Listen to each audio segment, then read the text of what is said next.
Can you also get the first canto?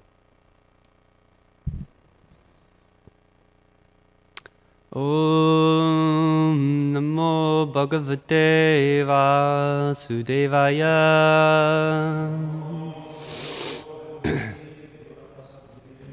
Om Namo Bhagavate Vasudevaya.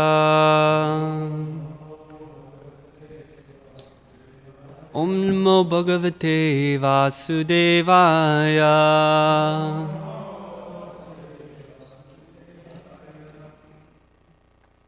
Readings from Srimad Bhagavatam, Canto 7, Chapter 1, Text 35 and 36. On the board is text 37, so I'll chant 36. Shri Narada Uvacha. I'll just chant this one because not everyone has a. Shri Narada Uvacha Ekada Brahmana Putra Vishnu Lokam Yadhachaya Sanandanada Yodhyagmushcharanto Bhuvanatrayam. Translation. The great saint Narada said, once upon a time, when the 4 sons of Lord Brahma, named Sanaka, Sanandan, Sanatan, and Sanat Kumar, were wandering throughout the 3 worlds, they came by chance to Vishnu Loka. Text 37. Pratyashedhatam Panchasadhyana Narbhabha Purvesham api purvaja Digvashashashunmatva Dhvasto tan pratyashedhatam Panchasadhyayanarbhabha Purvesham api purvaja Digvashashunmatva Dvasto tan pratyasedhatam.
Anyone else want to chant? A few more.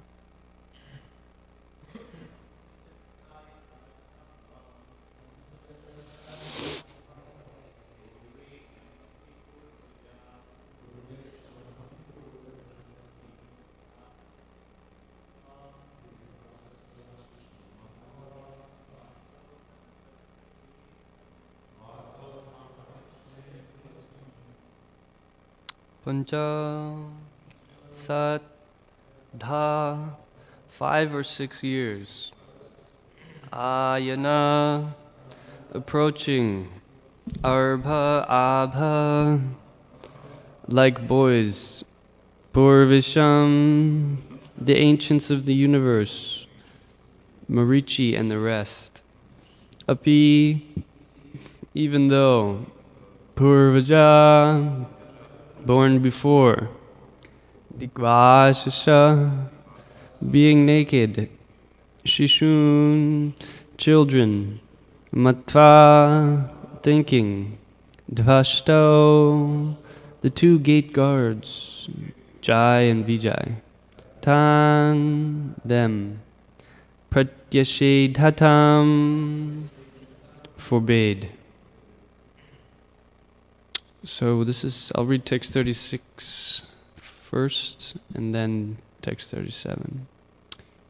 The great saint Narada said, once upon a time when the four sons of Lord Brahma, named Sanak, Sanandan, Sanatan, and Sunat Kumar, were wandering throughout the three worlds, they came by chance to Vishnu Loka. Although the four great sages were ordinary children, forbade them to enter. Purport. In this regard, Srila Madhvacharya says in his Tantrasara, and there's a lot of Sanskrit, we may not go through it. Well, we may as well because it's about 60% of the purport. Dvastaf ityane adhikara statvam uktam. Adhikarashtitas-chaiva vimuktascha-didhajana Vishnu lokashtitastesham vadasapadi-yogina Adhikarashtitam muktim niyatam prapnuvanticha Vimuktyantaram tesham vadasuyuktascha Purvam paschannataryuta Abhimani bhistesham devai svadmotamayuta. The purport is that the personal associates of Lord Vishnu in Vaikuntha Loka are always liberated souls. Even if sometimes cursed or blessed, they are always liberated and never contaminated by the material modes of nature.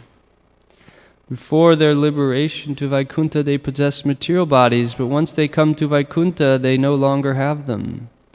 Therefore, even if the associates of Lord Vishnu sometimes descend as if cursed, they are always liberated. Can you also give me a second canto? Om Jnana Timirandjana Shalanan Bhavanebhyo Vaishnavebhyo Namo Namaha Jaya Shri Krishna Chaitanya Prabhu Nityananda Shri Advaita Gadadhara Srivasadi Gaura Bhakta Vrinda Hare Krishna, Krishna Krishna, Hare Hare, Hare Rama, Rama Rama, Hare Hare. Jai. Hare Krishna. No? Okay. So, we're hearing today the Lord's transcendental realm of Vaikuntha. Well, you're covering only a short section, but this is in response to the Lord's impartiality, Vishnu Bhaktas, and what sort of person could curse the Lord's associates. For unflinching devotees of the Lord to fall again to the material world is impossible. I cannot believe this. Thanks. The bodies of the inhabitants of Vaikuntha are completely spiritual, having nothing to do with the material body, senses, or life air. Therefore, kindly explain how associates of the personality of Godhead were cursed to descend in the material world like ordinary persons. So Narada Muni will begin to narrate this amazing pastime, Jai and Vijay. The gatekeepers of Vaikuntha Loka, it says here, the four sons of Lord Brahma approached them, and they were looking only 5 or 6 years old, naked, so they were not given so much respect. The two gatekeepers actually forbade them to enter. And then we'll see in the next text, the great sages actually became angry and then cursed them that you are unable to live here. You seem to be influenced by the modes of nature.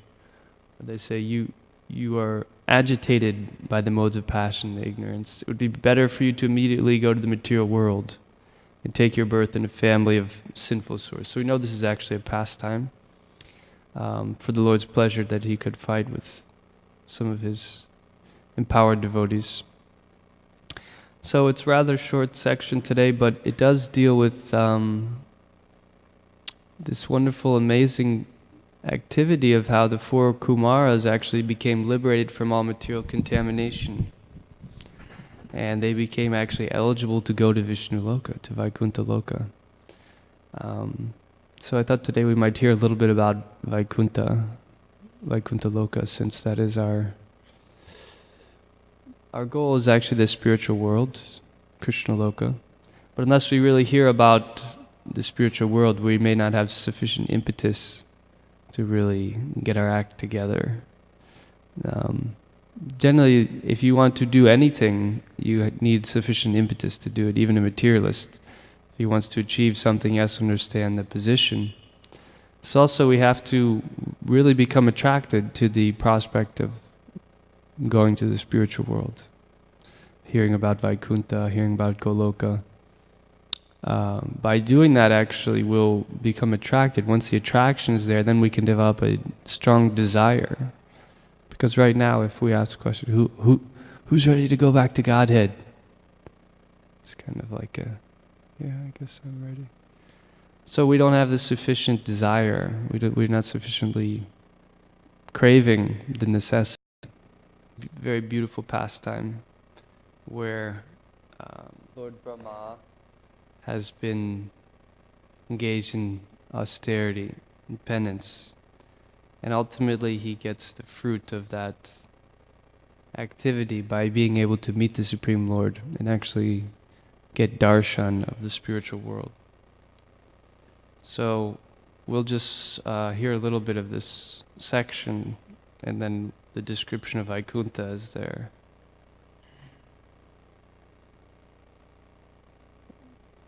O King, the personality of Godhead, being very much pleased with Lord Brahma because of his non-deceptive penance in Bhakti Yoga, presented his eternal and transcendental form before Brahma, and that is the objective goal for purifying the conditioned soul.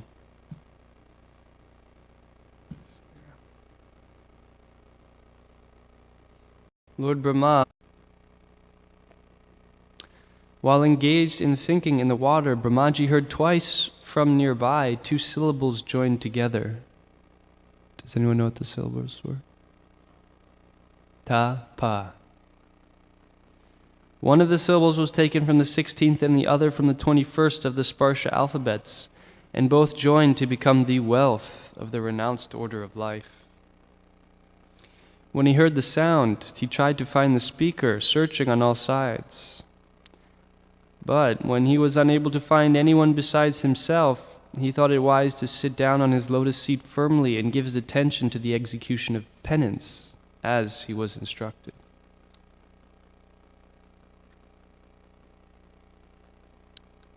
Lord Brahma underwent penances for 1,000 years by the calculation of the demigods. He heard this transcendental vibration from the sky, and he accepted it as divine. Thus he controlled his mind and senses, and the penances he executed were a great lesson for the living entities. Thus he is known as the greatest of ascetics, all ascetics. This is text 9. The personality of Godhead, being thus very much satisfied with the penance of Lord Brahma, was pleased to manifest his personal abode, Vaikuntha, the supreme planet above all others. This transcendental abode of the Lord is adored by all self-realized persons freed from all kinds of miseries and fear of illusory existence. In that personal abode of the Lord, the material modes of ignorance and passion do not prevail, nor is there any of their influence in goodness. There is no predominance of the influence of time, so what to speak of the illusory external energy? It cannot enter that region. Without discrimination, both the demigods and the demons worship the Lord as devotees. So this is the description. They are just the age of growing youths. They all have 4 hands. They are all nicely decorated with pearl necklaces, with ornamental medallions, and they all appear to be effulgent. Some of them are effulgent, like coral and diamonds in complexion, and have garlands on their heads, blooming like lotus flowers, and some wear earrings. The Vaikuntha planets are also surrounded by various airplanes, all glowing and brilliantly situated. These airplanes belong to the great Mahatmas, or devotees of the Lord. The ladies are as beautiful as lightning because of their celestial complexions, and all these combined together appear just like the sky, decorated with both clouds and lightning. The goddess of fortune in her transcendental form is engaged in the loving service of the Lord's lotus feet. And being moved by the black bees, followers of spring, she is not only engaged in variegated pleasures, service to the Lord along with her companions, but is also engaged in singing the glories of the Lord's activities. Lord Brahma saw in the Vaikuntha planets the personality of Godhead, who is the Lord of the entire devotee community, the Lord of the goddess of fortune, the Lord of all sacrifices, and the Lord of the universe, and who is served by the foremost servitors like Nanda, Sunanda, Prabhala, and Arhana, his immediate associates. The personality of Godhead, seen leaning favorably towards his loving servitors, his very sight intoxicating and attractive, appeared to be very much satisfied. He had a smiling face decorated with an enchanting reddish hue. He was dressed in yellow robes and wore earrings and a helmet on his head. He had 4 hands, and his chest was marked with the lines of the goddess of fortune. The Lord was seated on his throne and was surrounded by different energies like the 4, the 6, the 5, and the 6 natural opulences, along with other insignificant energies of the temporary character. But he was the factual Supreme Lord, enjoying his own abode. Lord Brahma, thus seeing the personality of Godhead in his fullness, was overwhelmed with joy within his heart. And thus in full transcendental love and ecstasy, his eyes filled with tears of love. He thus bowed down before the Lord. That is the way of the highest perfection for the living being, the Paramahamsa. So, this is a nice description. We can hardly imagine what it would be like actually, because it's beyond the modes of nature. It's difficult for our minds to actually conceive of the Vaikuntha atmosphere, where something is completely Satchidananda. Krishna says in the 7th chapter, Tibhir Gunamayir Bhavair Ebhi Sarvam Idam Jagat Mohitam Nabijananti Mam Ebhyam Avyakta Avyayam. That the whole world is bewildered by the modes of nature, goodness, passion, and ignorance. Therefore, they can't understand the Lord who's beyond them. So therefore, even though we have access to these descriptions of spiritual world, Vaikuntha and Goloka Vrindavan, we may not be, our consciousness is not able to really conceive of what that means. So therefore, we have to continue the process of purification. As we get more and more purified, these descriptions become more and more attractive. The prospect of meeting the Supreme Personality of Godhead. So, there's a beautiful purport that's just coming up in the next text or so that is going to provide some insight on the actual means to achieve such a position. This is from Burijan Prabhu's book. It's called Unveiling His Lotus Feet, and it's offering just some more insight on the Bhagavatam. Here's a few excerpts.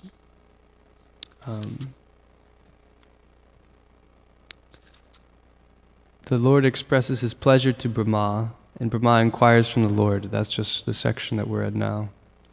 Lord Brahma was overwhelmed with joy, and his eyes filled with tears of love as he bowed before his Lord. The Lord saw Brahma present before him and accepted him as worthy to create on his behalf. Satisfied with Brahma, the beautiful personality of Godhead shook his hand and, slightly smiling, said, "O Brahma, I am pleased with the long penances you executed to please me. I know your desire to create the universe for my pleasure, and I wish you all fortune. O Brahma, you may ask from me, the giver of all benediction, all that you desire." You may know that the ultimate benediction as the result of all penances is to realize me.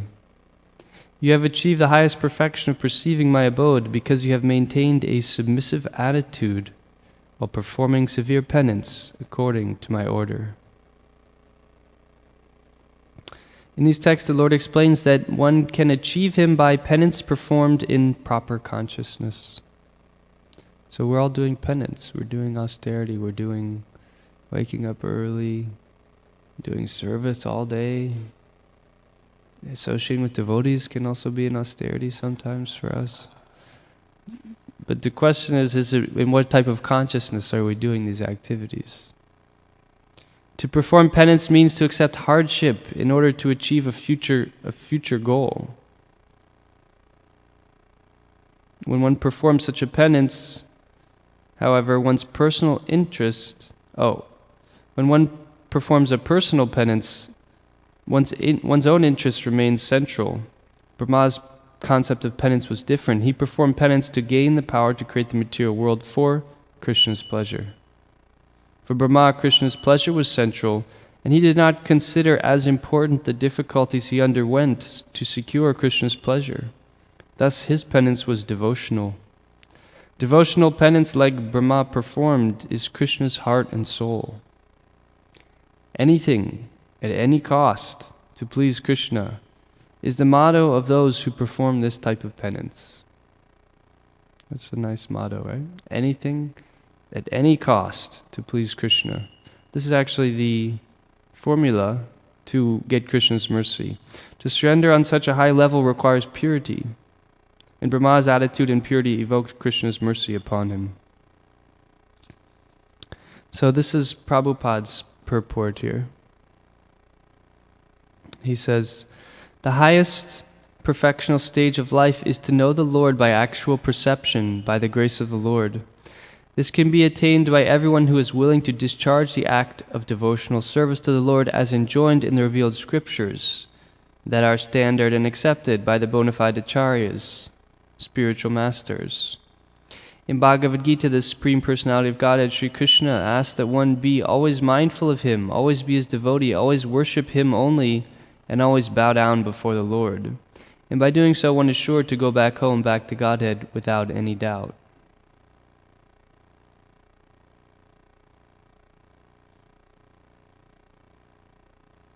And from the next few more text purports. Srila Prabhupada addresses the need to perform penance while practicing devotional service. In executing penance, one must be determined to return home back to Godhead, and must decide to undergo all types of tribulations for that end.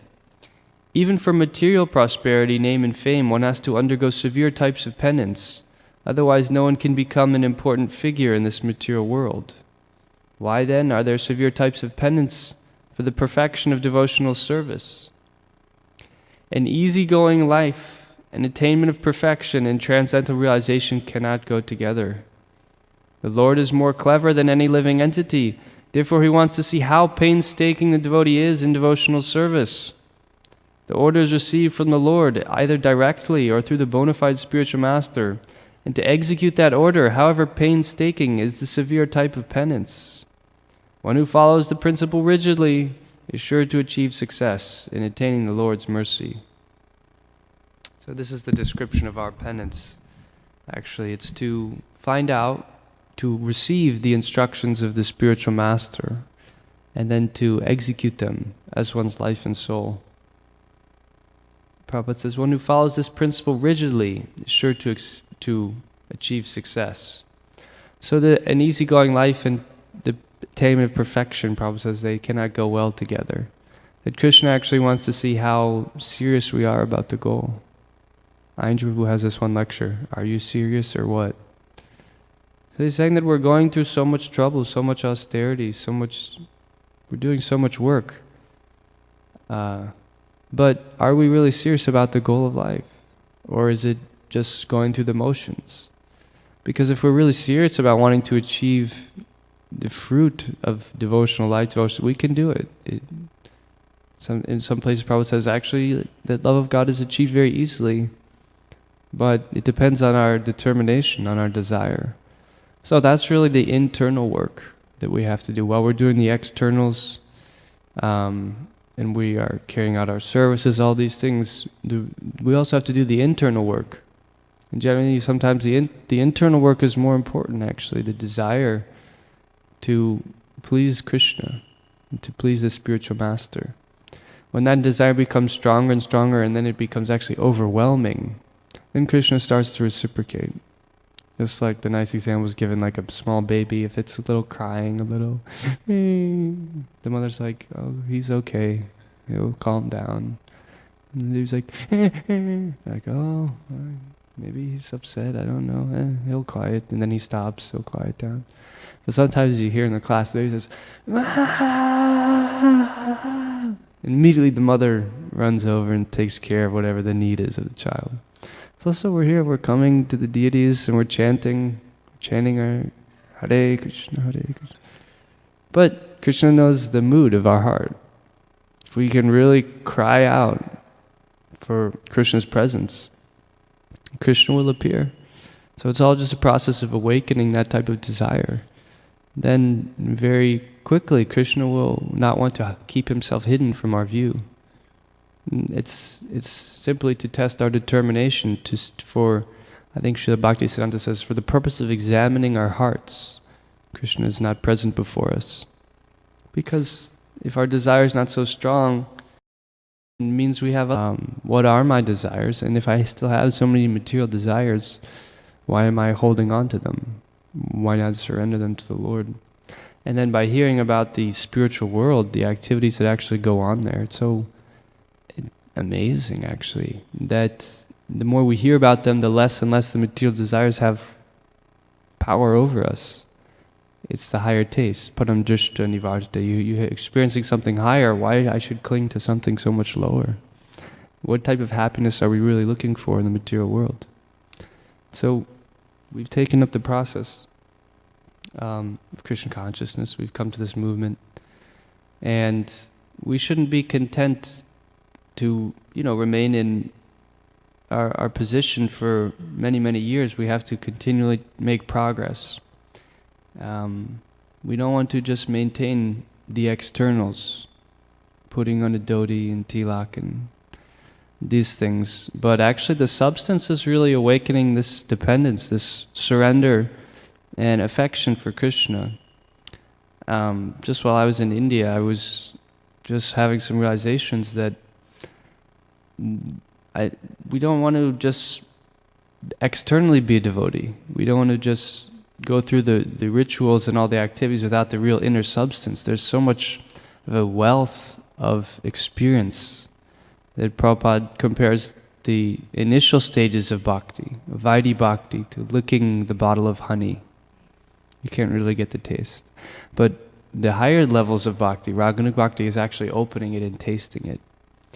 So there's so many other, if we understand the stages of bhakti, there's so many high levels of devotion that we're actually meant to achieve, we must achieve actually. That's the goal of our life. And that type of experience is just awaiting us once we can, muster up the determination and the courage to really give it our all and not hold back, and expose our, material that's up to us. But when we cultivate association of advanced devotees, those who are really sold out, they've understood the futility of material life, the misery of material existence. And we're in such a rare opportunity right now. We have good health, we have devotional association, we have Krishna in so many different forms. Then we have to go full speed ahead. We can't, someone I was just saying that there's no standing still in spiritual life. It's either you progress or regress. So that is what Krishna wants from us. And if we're not feeling happy, it's because we're not really connecting with that. We're not really making the connection to Krishna. We have things in the way, anarthas and all these things. So that's there, but again, the internal work is something that may not be giving so much stress and emphasis, perhaps. And there's such potential that Krishna is just waiting for us to turn to Him. He says this instruction here, Manmana bhava madbhakto madhyaji mam namaskuru. The highest perfectional stage is to know the Lord by actual experience, by the grace of the Lord. In Bhagavad Gita, Krishna asks that one be always mindful of Him, always be His devotee, always worship Him only, and always bow down before the Lord. And by doing so, one is sure to go back home, back to Godhead, without any doubt. So that may sound easy, but it's not easy. It's difficult. That's how this is describing a stage of, perfectional stage like Bhav, where one actually is always thinking of Krishna, always worshiping Krishna. That develops by one's personal endeavors, also in their own practices of bhajan, kirtan, all of these different angas of devotion we can take very seriously. And make use of this opportunity. Sometimes when we get a little sick, we realize the value of health. If we're always healthy, then we don't. Sometimes we have tendency to become just happy and frivolous. But then we're sick, we're like, oh man, this is rough. This is serious. If I don't get better, I can't really engage in devotional service. If I can't engage in devotional service, then I have to remain in the material world.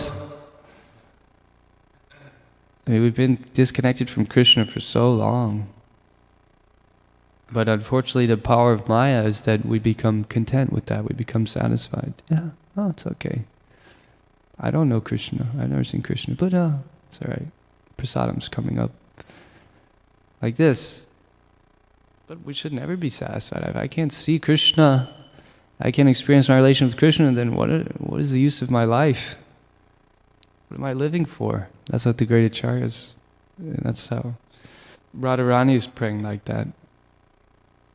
That I'm so sinful that I'm maintaining my life even though I'm not connected with Krishna. Of course, she's always connected with Krishna. So then, I had a few other, maybe just points I can share. But this is a really nice point in Mayapur. Sonis Bhakti Purushottam Maharaj gave a nice class. He wrote a book about Maya. It's called Maya. It's all about Maya. And this Maya has these different Shaktis. The Avarnatmika Shakti and Preshikapatmika Shakti. And one of them is the covering potency. It covers our intelligence. And we become content to be separate from Krishna.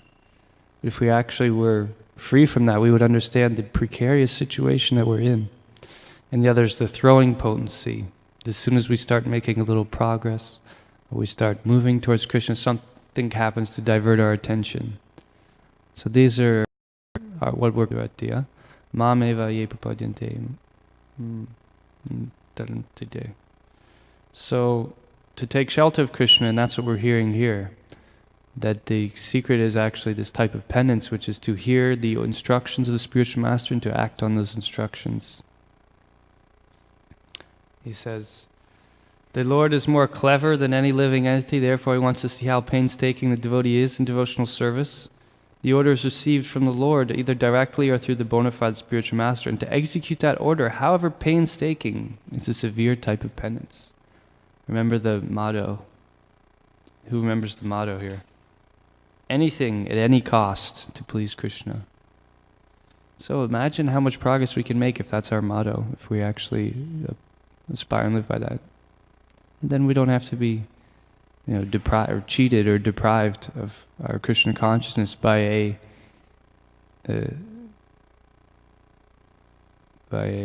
rascal mind, right? The mind or the material intelligence is like a prostitute. She's cheating us from getting connected to Krishna. Oh, you don't need Krishna, you can enjoy so many material things. So he wrote this book called Maya, and those are some principal aspects that we need to transcend, those Shaktis. And then there was a nice class given from a verse in the 11th canto. See if I can pull this up.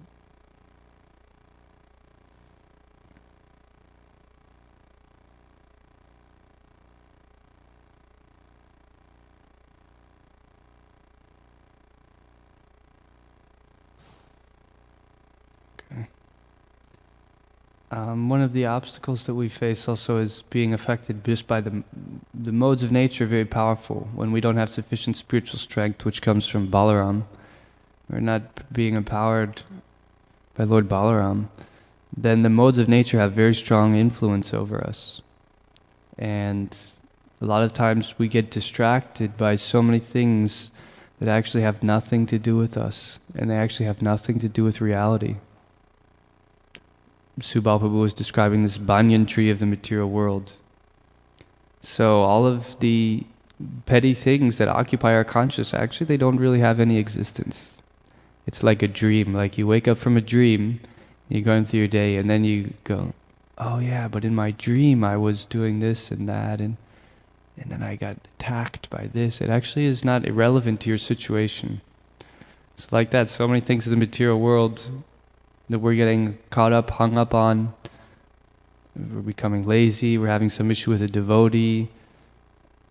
We have to become very attentive to our mental state and see what's going on in our mind. Why am I not able to think of Krishna? I'm not able to think of Krishna because my mind is so absorbed in so many petty material things. They actually have nothing to do with my identity or reality. So this is a nice text from this is the conversation between King Nimi and the Navayogendras. Translation: although the duality of the material world does not ultimately exist, separate from Krishna can be compared to the acts of dreaming and desiring.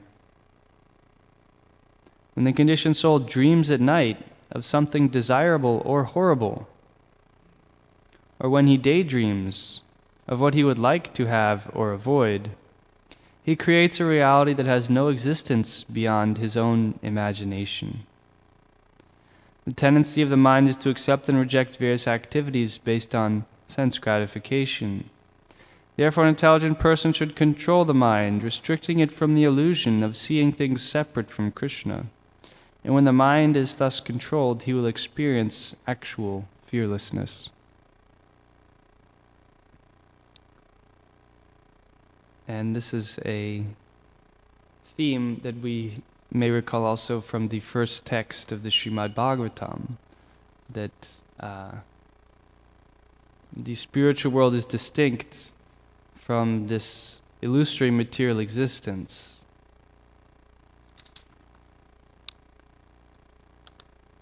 By him, even the great sages and demigods are placed into illusion, as one is bewildered by the illusory representations of water seen in fire or land seen on water.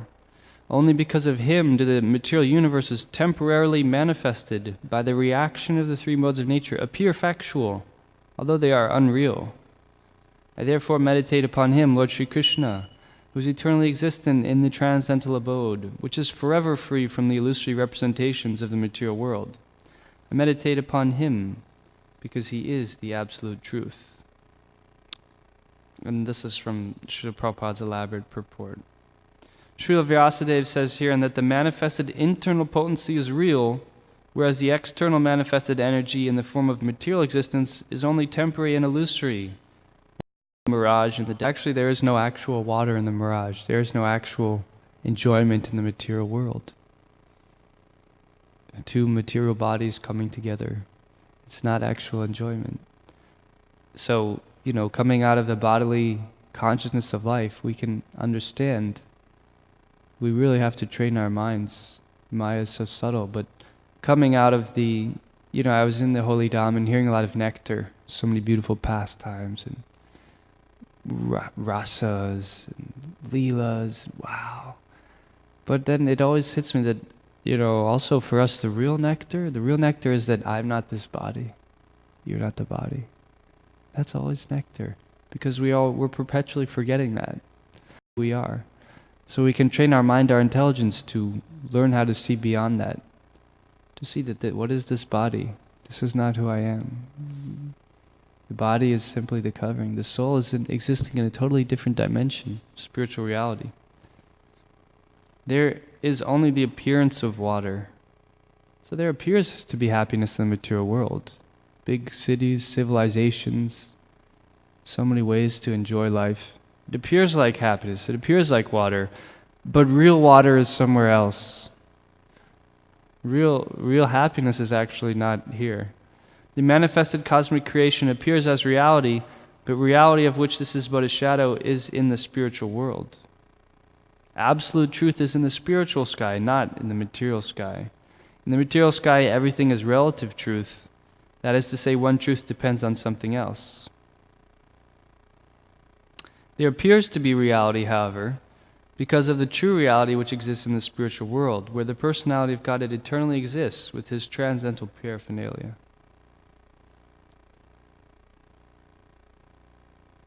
And just maybe a few more minutes if it's tolerable.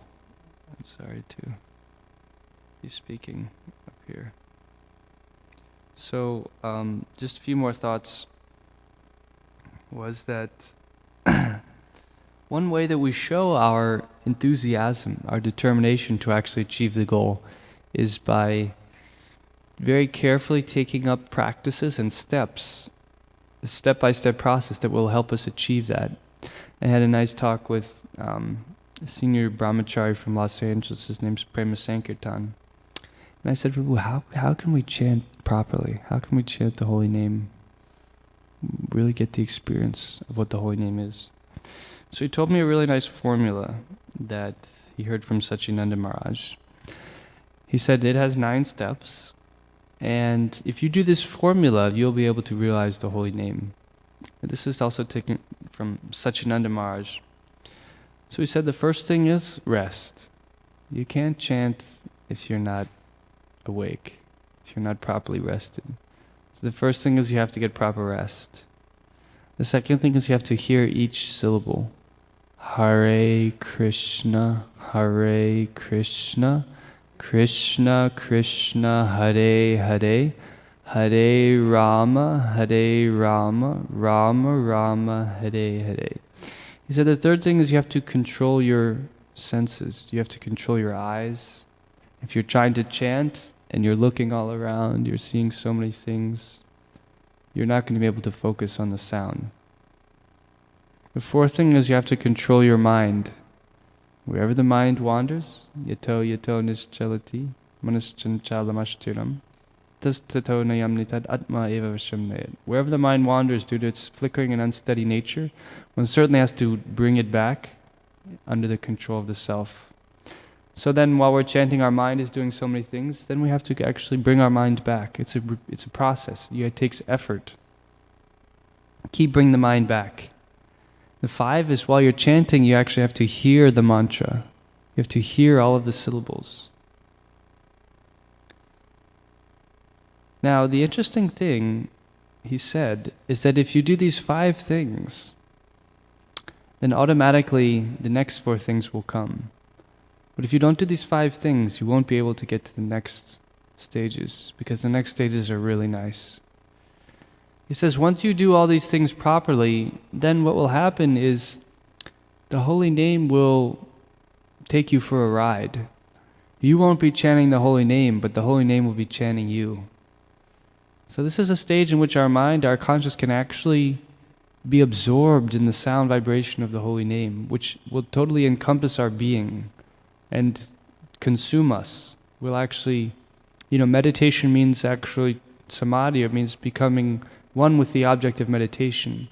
So in the sense that when we chant, actually we'll be able to enter in the holy name. He says, so once you do those things, then you'll be able to soar on this type of experience of the holy name. You'll realize that the holy name is not different from Krishna himself. And then you'll actually be able to Nam, Rupa, Guna, and Leela, you'll actually be able to perceive the Lord's pastimes through the holy name. And finally, the 9th thing is that you'll attain your spiritual position, your Swarab Siddhi.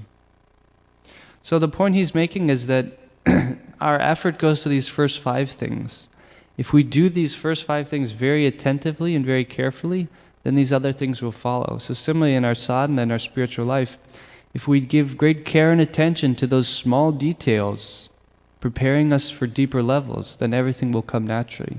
It's like getting enough rest, not overeating, being attentive to our service, being respectful to other devotees, serving our superiors. There's so many ways, so many assets, if we become introspective, of ways we can take these small steps. And once we do those, everything else will come into place. So this is actually how we prove our eagerness to the Lord. We were talking in the beginning to have this strong desire to be with Krishna. This is actually how we show our desire, is by acting. I really want to be with Krishna, but my japa is terrible, and I can't wake up.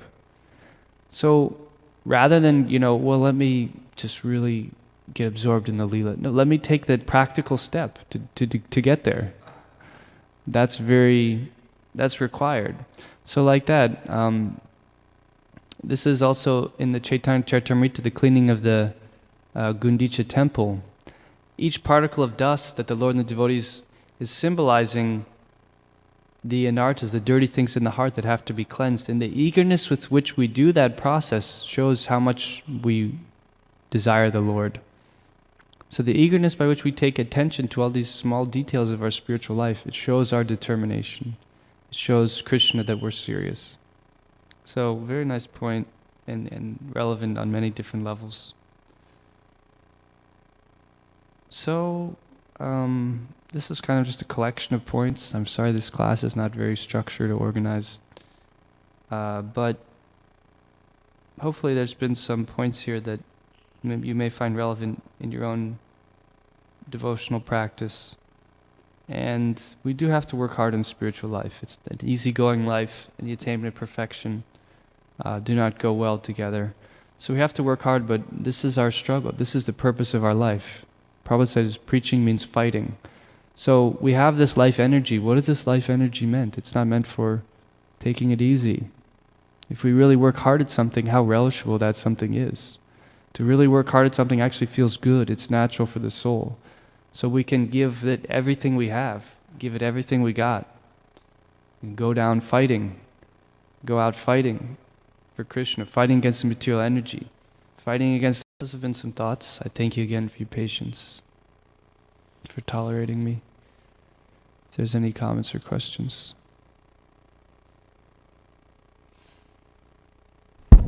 Hare Krishna, very nice points you revealed to us regarding chanting.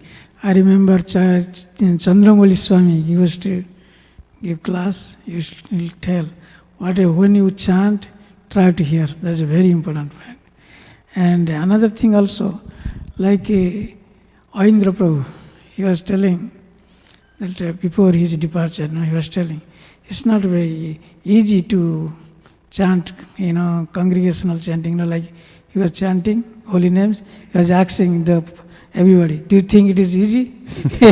He was telling, do you think it is easy? And Mahanidhi Swami is commented on Ayindra Prabhu after his departure. He was telling, he was above the everything. He was always in ecstasy, he was in, he'll fire anything like it, because of his chanting. Mm-hmm. And you told very nice point that we can, Krishna will reveal, you can perceive pastimes through the chanting. Mm-hmm. Yeah, that's what Ayindra Prabhu was always beholding, Mm-hmm. That's very nice point. Thank you, Prabhu. Thank you, Krishna. Yeah, this is the root of our practice in all aspects. Everything that I was talking about, it all has to do with chanting actually. And one should chant always. To get free from the modes, to get free from the mind, just take shelter of the holy name. But chant with some attention and some determination. Chant with some a little feeling. We got to really chant like that. And then Krishna say, oh, it's my bhakt, Haribol. Yeya tamam prapadyante tam sataya vajamiham. Krishna will reciprocate. So the program is not just a stipulated, required program to live in the ashram. It's a very important part. It's our bhajan. It's our spiritual practice. In morning and evening, this is when we really get intense and serious about worshiping Krishna. Throughout the day, we have so many different things. But it's not just a required regulation. It's really our opportunity to offer our heart to Krishna through chanting. It's Kali Yuga, through chanting. So we chant with a lot of determination, and then we get inspired. And then Krishna, you'll feel more happy internally. We can try it. Encourage everyone, try it. Try chanting with a lot of attention and enthusiasm and see if there's a difference versus the other. Thank you, Ruji. Yeah. Hare Krishna Prabhu, thank you for class. I was going to ask, for the steps you were saying for chanting, the one that came last after controlling the mind, what was that one? It's called again? Svarup Siddhi. It's when you realize your eternal spiritual constitutional position. Maybe you're a cowherd boy, or maybe you're in a parental bhava, maybe you're... You could be a butterfly. Anyway, your spiritual relationship with Krishna. Oh, okay. Thanks, Prabhu. Thank you. Step 5.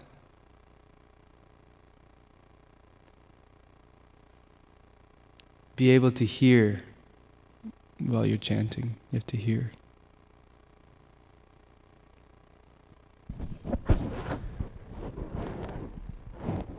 Well,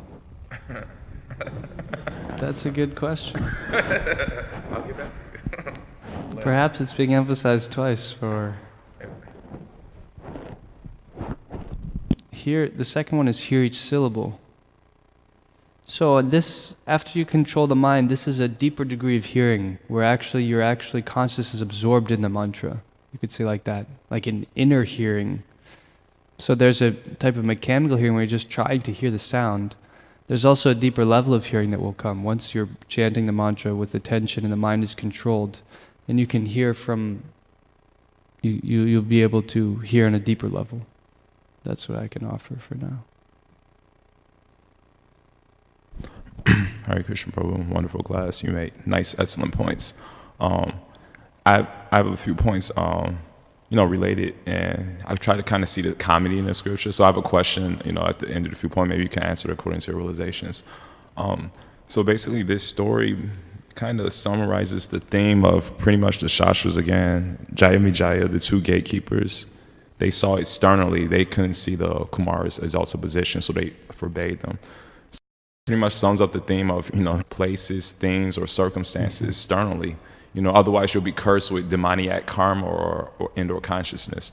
So I quoted like a verse from the Bible, two verses from the Bible I appreciated on Saturday. One was 1 Samuel 16.7. It's a nice verse. It says, "The Lord does not see as man sees, for man looks at the outward appearance, and the Lord looks at the heart." And there's a similar, very nice verse in the Bible, a similar verse. It's in Hebrews 13.2. It says, "Do not forget to show hospitality to strangers, for by this some have entertained angels without knowing it." And so basically, in the essence, we kind of all are, you could say, angels in one sense, because we're all parts and parcel of God, So in a sense, we should always offer this humble respect to everyone, regardless of, one's external situation. So I'm not sure if you guys saw a movie growing up called Beauty and the Beast. You guys remember that? Remember that? So this is actually the same thing. The essence of the movie is that in the opening of the movie, there was a prince, and he had a very nice castle. And this old woman came, and so he opened the door and was like, "What the heck you're doing here?" And so she said, "It's cold outside. It was snowing, kind of like today." And so she said, "Please, help me." She's obviously not intimidating, like a big black guy, or like a gangster-looking person like me. She was very old and humble, so there was no question of being intimidated. So he said, "No, I'm not letting you in. Like you old ugly woman." And so she warned him, "Don't be transformed to a beautiful, enchantress." And so then she cursed him to become a beast and said, "Only, your curse will be over once you get," it's a long story, "get this other woman," of course there's a woman involved, "to love you and stuff, then the curse will go away." So that's kind of our situation at the same time. So as far as the Kumars were concerned, my question is, they accused Jaya and Vijaya of being under the most material nature, proud.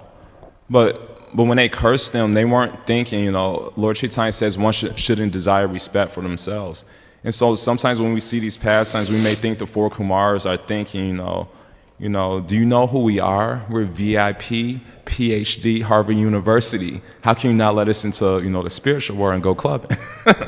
So my question is, if we're not supposed to desire respect for ourselves, then how can we understand pastimes like this, where the Kumaras are, it appears, from externally, you might think, why are they cursing? I thought we shouldn't desire respect for ourselves. So why are they getting offended if someone sees them externally? So how can we understand this particular pastime in that sense? Why are Like the four Kumaras, they cursed, they cursed Vijaya and Vijaya because Vijaya kind of disrespected them for seeing externally. But Lord Chaitanya says we shouldn't, for our personal selves, we shouldn't feel this disrespect. So how can we understand this pastime? Because it appears that the four Kumaras were looking for this respect. You have any idea who we are? We're the four Kumaras. Yeah, that's true. When exalted personalities do that, they do it for teaching, for the purpose of revealing the religious principles. So it's true, it may seem like that from our perspective, because we're always after respect. We think, they're just looking for respect. But therefore we want to be careful not to impose, the conditioned point of view on the unconditioned. So they were to teach the proper religious conduct, the principles of Dharma. They're not attached to fame or infamy. They're completely free.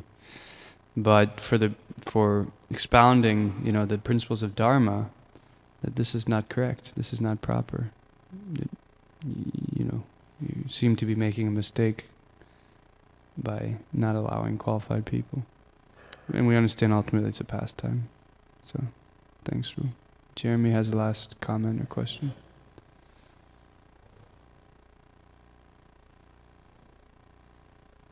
So I think the Kumaras, they had an impersonalist understanding of the Lord. So I'm wondering how they got to the gate in the first place. I've heard that there's no approaching the personal form of the Lord through that impersonal realization. Mm-hmm.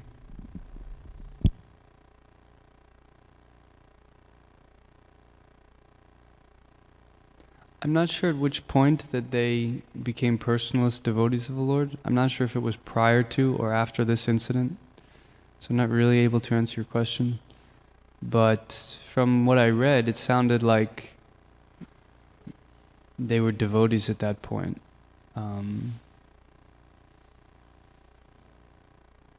I can't say for sure though. It's a good question, we can research it. Is there some event when they become personalists? Yeah, there's an event. It's described as simply by smelling the tulasi leaves offered at the lotus feet of the Lord. They became devotees of the Supreme Person. So this is the glories of and the superiority of personal Vishnu worship, a personal feature that even the Atmarams, the self-satisfied, Lord Chaitanya gives this whole description of the Atmaram verse because generally, they think, well, it can be this way or that way, but the fact is that even the self-satisfied Brahman realized individuals, they become attracted to the Lord's devotional service. Therefore, it's superior. Like Shukadeva Goswami, he was also liberated, but he just started hearing the Bhagavatam recitation. Immediately he became attracted, even though he was self-satisfied. So it proves that it's not a material thing, it's not a material vibration, because material doesn't have the power to attract an Atmaram personality.